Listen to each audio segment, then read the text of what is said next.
All right, everybody, we're here to do a quick room tour at the Garden District Hotel in New Orleans, okay?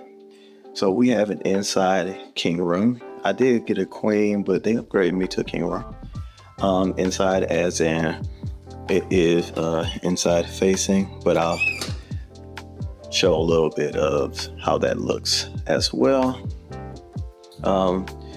Here we go. Here is the room. We have our nice king bed, a nice portrait of, New Orleans. We have a huge TV. I'm talking about this is probably like an 80-inch TV here. We have, ice, water for purchase, of course, a little cooler if needed.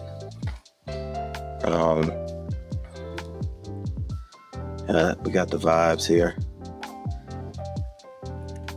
And we got the bathroom. We have our toilet and shower combination here.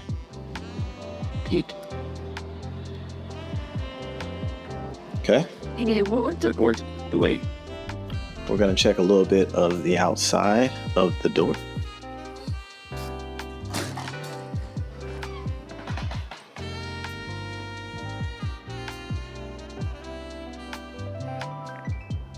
And that's our room tour.